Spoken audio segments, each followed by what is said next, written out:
Good morning students, BCom final year. Very very good morning. हम अब कर रहे हैं इनकम फ्रॉम हाउस प्रॉपर्टी। पिछले पोर्शन में मैंने आपको कराया कि prior to the construction period का ब्याज जो है वो कैसे कैलकुलेट किया जाता है और उसकी डिडक्शंस जो हैं वो कैसे दी जाती हैं। तो ये बहुत इंपॉर्टेंट है। उसके बाद इसमें एक और पॉइंट है कि इंडिविजुअल या हिंदू अनडिवाइडेड फैमिली के रहने के मकान की आय की गणना। अगर ऐसा मकान जो पूरे साल असेसी के खुद रहने के काम आता है तो इसकी वैल्यूएशन क्या मानी जाएगी? नील जो है वो मानी जाएगी। खुद रहता है, सेल्फ ऑक्यूपाइड है, इसको हम सेल्फ ऑक्यूपाइड कहते हैं। अगर सेल्फ ऑक्यूपाइड है तो इसकी वैल्यूएशन जो है वो टोटली नील मानी जाएगी। और दूसरी बात कि वो बिजनेस एंड प्रोफेशन की वजह से वो उस घर में नहीं रह पाता है और ना ही उसको किराए पर देता है, ना ही किसी अन्य तरह का उससे कोई बेनिफिट लेता है, तो उसकी वैल्यूएशन भी जो है वो नील मानी जाएगी।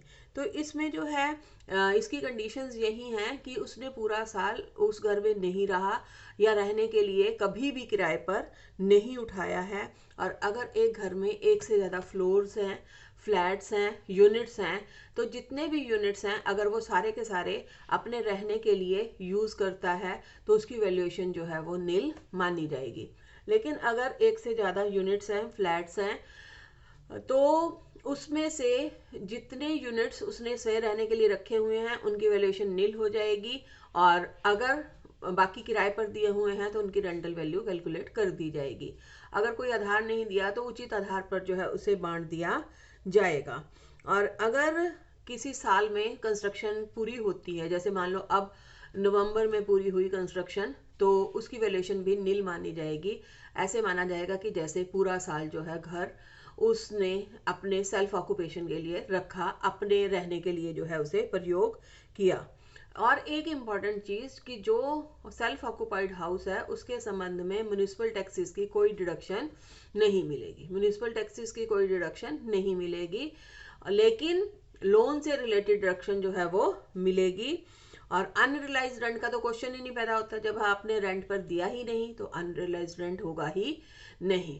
और म्यूनिसिपल टैक्सेस की डिडक्शन हमने देनी नहीं है। सिर्फ किसकी देनी है? इंटरेस्ट ऑन लोन की। इंटरेस्ट ऑन लोन भी जो है वो दो तरह का है। अगर लोन 31 मार्च 1999 से पहले लिया गया है तो उसमें कंस्ट्रक्शन, रिकंस्ट्रक्शन, घर की रेनोवेशन और परचेज करने के लिए अगर आप लोन लेते हो तो 30,000 तक उसकी डिडक्शन मिलेगी।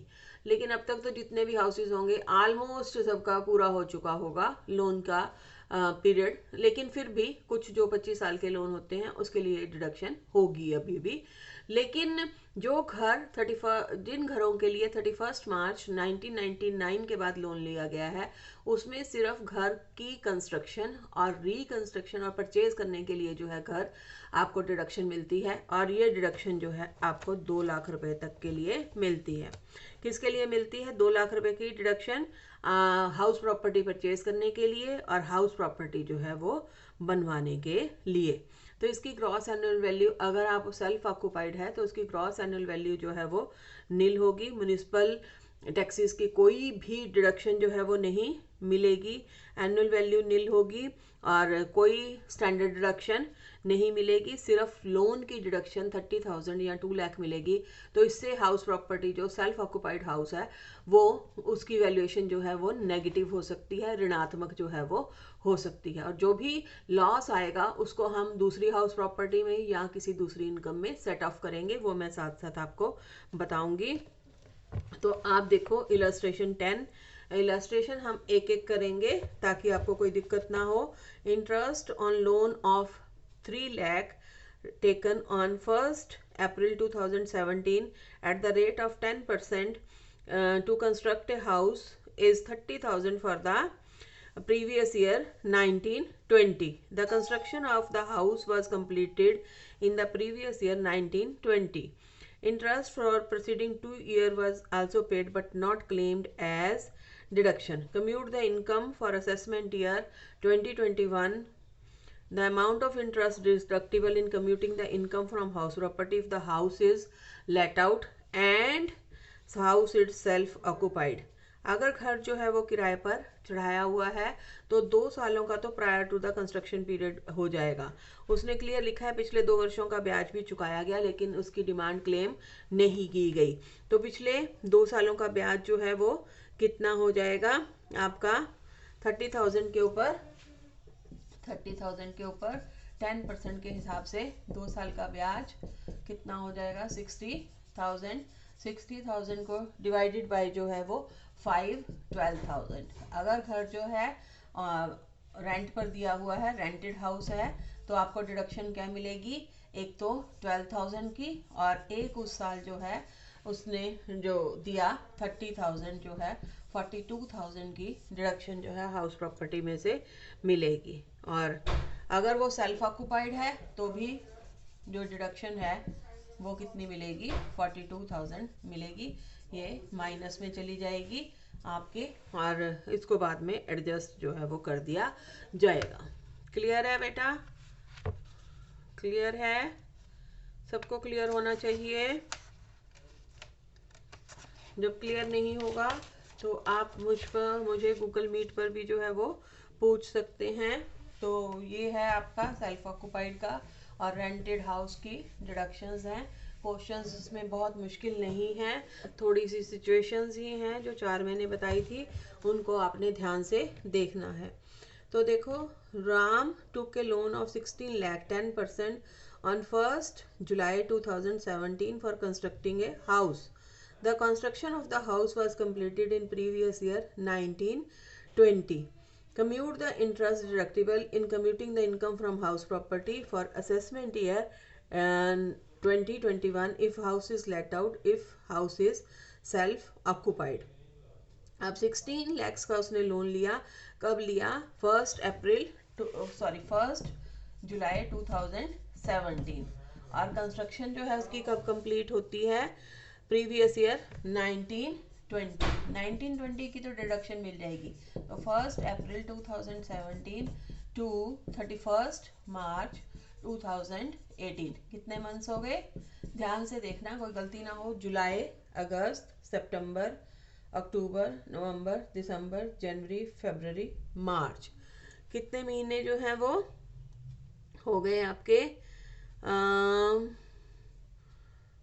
ध्यान से देखो, जुलाई, अगस्त, सितंबर, अक्टूबर, नवंबर, दिसंबर, जनवरी, फरवरी, मार्च, 9 मंथ्स हो गए, 9 मंथ्स। और फिर जो है 1 अप्रैल 2018 टू 31 मार्च 2019 जो है वो हो गए आपके 12 मंथ्स। कितने मंथ्स हो गए टोटल, 21।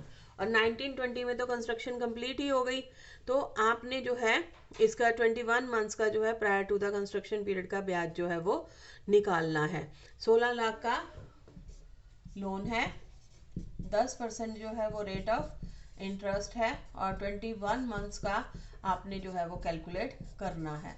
तो देखो कैलकुलेट करके कितना आता है,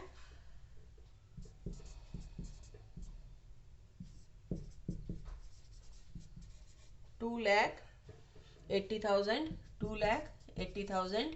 इसको हम 5 इक्वल इंस्टॉलमेंट्स में divide into 5 equal installments, 5 equal installments में डिवाइड किया, कितना हो गया 56,000। Prior to the construction period का ब्याज कितना हो गया 56,000। एक बार फिर से देखो, आपका prior to the construction period का ब्याज क्या हो गया, 1 जुलाई 2017 को लोन लिया गया और 1920 में कंस्ट्रक्शन कंप्लीट हो गई। 1920 में आपको डिडक्शन मिल जाएगी। कौन सा period prior to the construction period हुआ, 1 जुलाई 2017 टू 31 मार्च 18, और फिर पूरा साल 18 और 19। तो 9 मंथ्स एक हो गए, 1 जुलाई 2017 से 31 मार्च 2018, और पूरा पीरियड जो है वो 1 अप्रैल 2018 से 31 मार्च 2019, 12 मंथ्स का ये पीरियड हो गया। टोटल पीरियड हो गया 21 मंथ्स का। 16 लाख के ऊपर 10% के हिसाब से 21 मंथ्स का इंटरेस्ट बना 2,80,000। इसको हमने किस में देना है, 5 इक्वल इंस्टॉलमेंट्स में जो है वो देना है। तो 56,000 का इंटरेस्ट जो है वो आपका आ गया prior to the construction period. और अब जो है 2021 असेसमेंट ईयर में जो आपका करंट ईयर का इंटरेस्ट है वो कितना हो गया 16 कोई पेमेंट नहीं हुई है, 16 लाख के ऊपर 10% के हिसाब से 1 साल का जो है आपका हो गया 1,60,000, और prior to the construction period का ब्याज हो गया 56,000, 2,16,000। If house is let out, if house is let out, if house is self occupied, interest तो इतना ही बनेगा 2,16,000, लेकिन it is restricted up to 2 lakh, it is restricted up to 2 lakh, it is restricted up to 2 lakh। Self occupied का case होगा तो आपको कितनी डिडक्शन मिलेगी, 2 लाख की, और अगर आपने रेंट पर दिया हुआ है तो आपको डिडक्शन मिलेगी जो वो 2,16,000 की मिलेगी। मुझे लगता है कि आपको ये क्लियर होना चाहिए। इलस्ट्रेशन अगर क्लियर है तो अच्छी बात है, नहीं तो आप दोबारा देख सकते हो, इसको रिपीट करके देख सकते हो। तो ये बड़े अच्छे से क्वेश्चंस हैं, सारे मैं करवाऊंगी। और आप देखो 12th इलस्ट्रेशन है, LIC of India sanctioned loan of 16 lakh to mister Ram, 12% per annum for the construction of the house. The loan was given in installments as under. Installments में दिया गया loan, first installment on 1 July 2013 5 lakh रुपए की, और फिर second instalment जो है 1 अप्रैल 2014 की 6 लाख रुपए की, और फिर थर्ड इंस्टॉलमेंट जो है 1 अगस्त 2015 से 5 लाख रुपए की। The construction of the house was completed in November 2015. It is self-occupied for residential purposes. Determine the interest deductible under section 24 for assessment year 2021. No part of the loan repaid till date. इस date तक कोई भी loan जो है repayment नहीं किया गया। अलग अलग टाइम पर आपको लोन की इंस्टॉलमेंट्स, कई बार क्या होता है कि बैंक इकट्ठा लोन रिलीज नहीं करता है। जैसे जैसे आपकी कंस्ट्रक्शन आगे बढ़ती है तो कंस्ट्रक्शन को देखते हुए वो लोन जो है रिलीज करता है। तो इस केस में भी ऐसे हुआ है कि फर्स्ट इंस्टॉलमेंट जो है उन्होंने 1 जुलाई 2013 को दे दी 5 लाख रुपए की।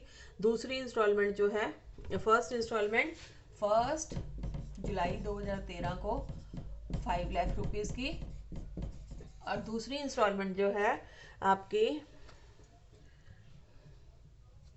दूसरी इंस्टॉलमेंट्स जो है वो आपकी 1 अप्रैल 2015 को रिलीज की गई, वो थी 6 लाख रुपए की, और थर्ड इंस्टॉलमेंट जो है वो आपकी रिलीज की गई 1 अक्टूबर 2015 को 5 लाख रुपए की, और घर जो है आपका बनकर तैयार हुआ नवंबर 2015 में। तो नवंबर 2015 में जो 5 लाख आपको मिला उसकी तो आपको सेम ईयर में जो है वो डिडक्शन मिल गई होगी।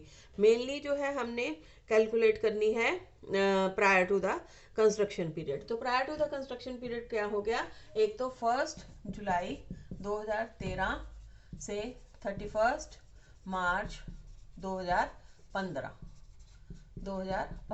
ये क्या हो गया 1 जुलाई 2013 टू 31 मार्च 2014, और फिर 14 और 15 जो है वो पूरा साल।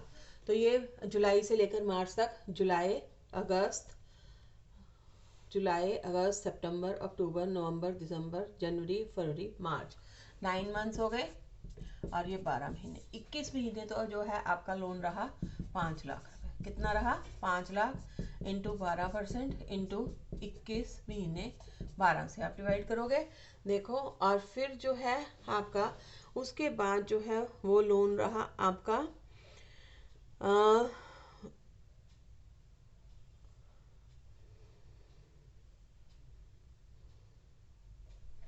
1,05,000 का, और उसके बाद जो आपने लोन लिया, एक 1 अप्रैल को लिया 6 लाख का, और दूसरा 1 अगस्त को लिया। तो ये दोनों की तो आपको क्या मिल जाएगी, डिडक्शन सेम ईयर में मिल जाएगी।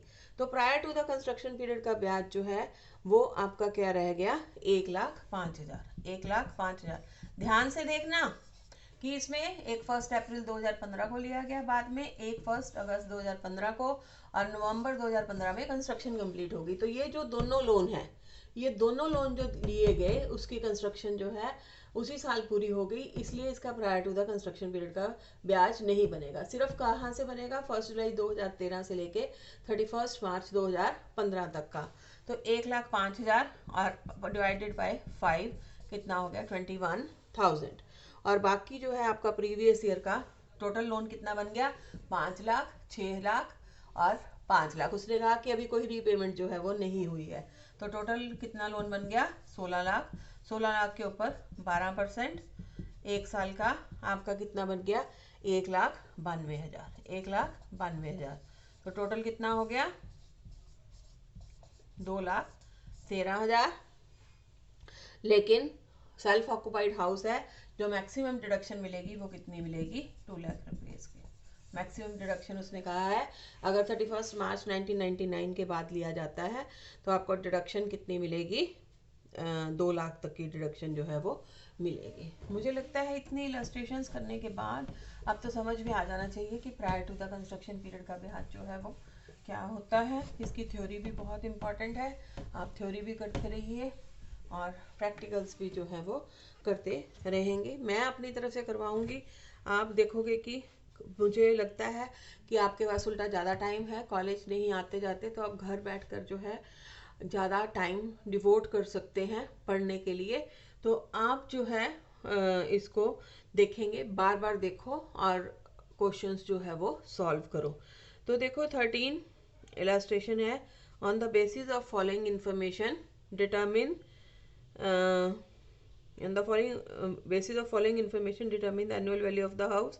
Half of the house is self occupied, half of which is let out 7,500 per month. Municipal valuation of the house is 1,50,000 on which tax is paid 20%। तो आधा घर जो है वो सेल्फ ऑक्यूपाइड है और आधा घर जो है वो किराए पर चढ़ाया हुआ है। सबसे पहले हम लेंगे सेल्फ ऑक्यूपाइड पोर्शन, उसकी वैल्यूएशन क्या हो जाएगी? नील। दूसरा रेंट पे दिया हुआ है, उस रेंटेड हाउस की म्युनिसिपल वैल्यूएशन कितनी है? आपको दी हुई है 1.5 लाख। कितनी है? 1.5 लाख रुपया। लेकिन इसका हाफ लेंगे, कितनी हो जाएगी? 75,000। हाफ क्योंकि सेल्फ ऑक्यूपाइड है, हाफ की म्युनिसिपल वैल्यूएशन लेंगे। और किराए पर कितने का दिया हुआ है आपका? 7,500 पर मंथ। और कोई वैल्यू नहीं दी हुई, तो ये क्या हो गया? 90,000। जो भी दोनों में से ज्यादा होगा, जो भी दोनों में से ज्यादा होगा, ज्यादा क्या है?